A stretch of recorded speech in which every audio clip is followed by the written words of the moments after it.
बिहारी जी की जो विग्रह है और हम उसको लेके चले जाएंगे हम, क्या ऐसा संभव है? नहीं, देखिए मैं आपको बता दूँ, ये गलतफ़हमी है।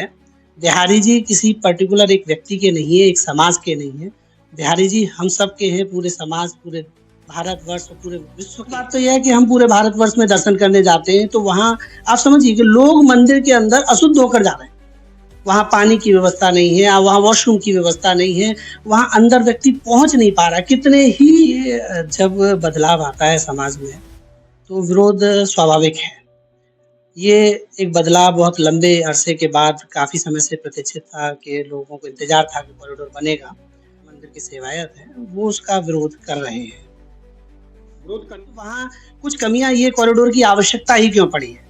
उसके पीछे का रीज़न है कि मंदिर के अंदर की व्यवस्थाएँ अच्छी नहीं हैं। मंदिर के अंदर अशुद्ध होकर जा रहे हैं। वहाँ पानी की व्यवस्था नहीं है, वहाँ वॉशरूम की व्यवस्था नहीं है, वहाँ अंदर व्यक्ति पहुँच नहीं पा रहा है। कितने ही सैकड़ों लोग, हज़ारों लोग वृंदावन के हैं जो खुद स्वयं दर्शन करने सिर्फ नहीं जा पा रहे हैं। ठाकुर जी के सामने उनके भक्तों को पीटा जाना सही है? ये गलत है। इसमें सुधार होना चाहिए। सेवायत देखते रहते हैं, पुलिस प्रशासन देखता रहता है और श्रद्धालु जो आते हैं वो लात घूंसे से, महिलाएं हैं, बच्चे हैं, पुरुष हैं, उनको पीटा जाता है, बेरहमी के साथ पीटा जाता है। वीडियो बार बार वायरल होती है। इस भगदड़ में लोगों की मृत्यु भी हुई। सेवायत ये कहते हैं कि प्रशासन की जिम्मेदारी है, प्रशासन ये कहता है कि भीड़ कैसे आ रही है उसे हम कंट्रोल नहीं कर पा रहे हैं। तो ये एक दूसरे पर डालकर काम नहीं चलेगा। मंदिर का विस्तारीकरण होना चाहिए। आप देख रहे हैं आरपीआर न्यूज टीवी। श्री धाम वृंदावन श्री बांके बिहारी मंदिर कॉरिडोर बनने जा रहा है। कोर्ट का आदेश भी आ चुका है। तमाम विरोध प्रदर्शन भी हो रहे हैं। गुरु गोस्वामी समाज के द्वारा विरोध प्रदर्शन आखिरकार क्यों किया जा रहा है? हमारे साथ मौजूद हैं सत्येंद्र जोशी जी हैं, जो कि इनसे आज हम जानेंगे क्या इनकी राय है। बहुत बहुत स्वागत है आपका हमारे चैनल में। आखिरकार श्री धाम वृंदावन में बांके बिहारी कॉरिडोर बनने जा रहा है। बहुत सारे विरोध प्रदर्शन किए जा रहे हैं, आखिरकार क्यों?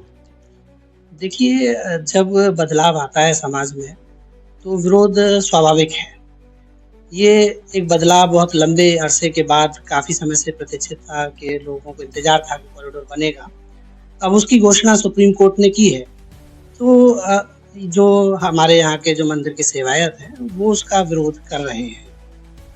विरोध करने का क्या कारण है उनका?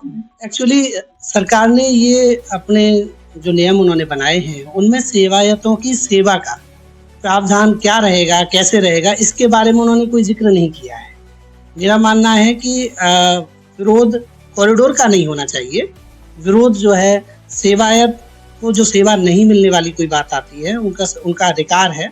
उनके पूर्वजों ने बहुत संघर्ष किया है। बिहारी जी मंदिर को यहाँ तक बिहारी जी की सेवा करने में उनका बहुत बड़ा योगदान रहा है। तो सेवा उनसे नहीं छीनी जानी चाहिए। जैसे कि अभी आपने देखा कि उप मुख्यमंत्री जी भी आए यहाँ पर वृंदावन में, गोस्वामी समाज को भी समझाने का प्रयास किया गया, परंतु अपनी जिद पर अड़े हुए हैं। वो ये कह रहे हैं गोस्वामी समाज कि हम बिहारी जी का मंदिर के साथ साथ जो संपत्ति है उसको भी छोड़ के चले जाएंगे हम, और बिहारी जी की जो विग्रह है और हम उसको लेके चले जाएंगे हम। क्या ऐसा संभव है? नहीं, देखिए ये गलतफहमी है। बिहारी जी किसी पर्टिकुलर एक व्यक्ति के नहीं है, एक समाज के नहीं है। बिहारी जी हम सब के हैं, पूरे समाज, पूरे भारतवर्ष और पूरे विश्व के हैं। जब तक कोई व्यक्ति एक छोटा सा चुनाव भी लड़ता है ना, जब तक वो किसी का बेटा होता है या कुछ भी होता है, लेकिन वो चुनाव लड़ने के बाद उस एरिया का हो जाता है। तो बिहारी जी कोई छोटी मोटी चीज़ नहीं है। बिहारी जी बहुत करोड़ों अरबों लोगों के आराध्य हैं। उन्हें कहीं नहीं ले जाया जा सकता। किसी की जाने की इच्छा है, कोई जाना चाहता है, स्वेच्छा से जाना चाहता है, तो वो एक अलग बात है। लेकिन बिहारी जी वहीं सुव्यवस्थित तरीके से मंदिर का एरिया बढ़ना चाहिए। बिहारी जी वहीं कॉरिडोर का विस्तार होना चाहिए आपके अनुसार? बिल्कुल होना चाहिए। देखिए वहाँ कुछ कमियां, ये कॉरिडोर की आवश्यकता ही क्यों पड़ी है? उसके पीछे का रीजन है कि मंदिर के अंदर की व्यवस्थाएं अच्छी नहीं है। सच बात तो यह है कि हम पूरे भारतवर्ष में दर्शन करने जाते हैं, तो वहाँ आप समझिए कि लोग मंदिर के अंदर अशुद्ध होकर जा रहे हैं। वहाँ पानी की व्यवस्था नहीं है, वहाँ वॉशरूम की व्यवस्था नहीं है, वहाँ अंदर व्यक्ति पहुँच नहीं पा रहा है। कितने ही सैकड़ों लोग, हज़ारों लोग वृंदावन के हैं जो खुद स्वयं दर्शन करने सिर्फ नहीं जा पा रहे हैं वहाँ। क्योंकि व्यवस्थाओं का अभाव है।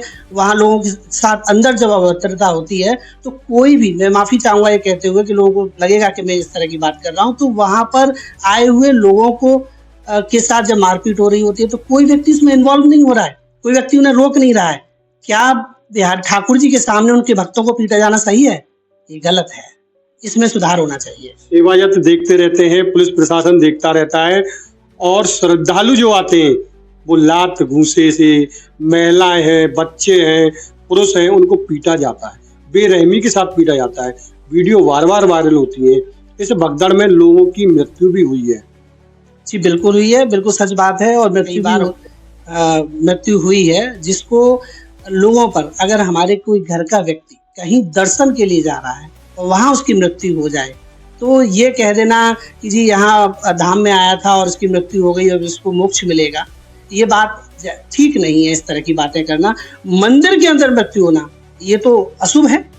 मंदिर के अंदर मृत्यु, मंदिर के बाद हमारे यहाँ तो फिर 13 दिन तक वहाँ पर कहीं जाते ही नहीं। अगर किसी के घर में मृत्यु हो जाए, सूतंग लग जाते हैं। बिल्कुल सूतंग लग जाते हैं, वहाँ जाते ही नहीं है। तो थोड़ा सा हमारे जो समाज के लोग हैं उन्हें भी ऐसा करना पड़ेगा। मंदिर से जुड़े हुए लोग एक दूसरे मीन्स, सेवायत ये कहते हैं कि प्रशासन की जिम्मेदारी है, प्रशासन ये कहता है कि भीड़ कैसे आ रही है उसे हम कंट्रोल नहीं कर पा रहे हैं, तो ये एक दूसरे पर डालकर काम नहीं चलेगा। मंदिर का विस्तारीकरण होना चाहिए और सेवायतों को उनकी सेवा दी जानी चाहिए। अपनी सरकार से भी, जो जहाँ तक मैंने पढ़ा और सुना है कि मंदिर का अलग ट्रस्ट बनाया जा रहा है, अलग ट्रस्ट बनाया जाए, उसमें अपने वृंदावन के लोगों को रखा जाए। कहीं उस तरह से ना हो जाए कि लोगों का, आज सरकार ये है और इस धन को, जो भी मंदिर के ऊपर आ रहा है, उस धन का उपयोग सरकार करे और वो वृंदावन से बाहर जाकर करे, ब्रज से बाहर जाकर करे, वो उचित नहीं है। अगर उस धन का उपयोग वृंदावन के लिए ही होता है, वृंदावन की सेवाओं के लिए होता है, मंदिर की सेवाओं के लिए होता है, वो उचित है।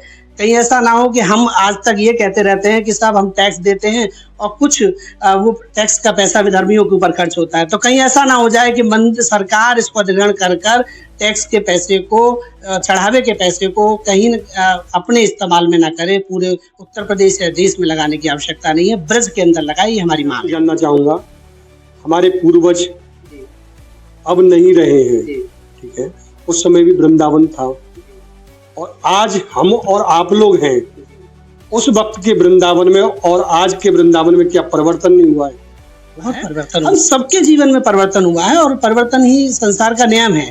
देखिए, परिवर्तन तो देखिए वृंदावन ही नहीं, कहीं भी आप चले जाइए, क्या हमारे घरों में परिवर्तन नहीं हुआ, हमारे परिवारों में परिवर्तन नहीं हुआ?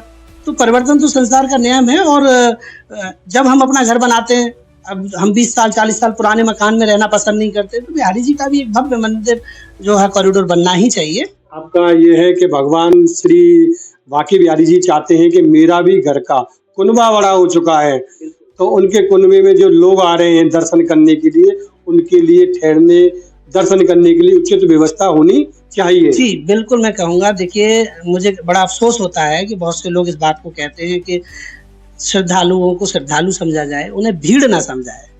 बहुत से लोग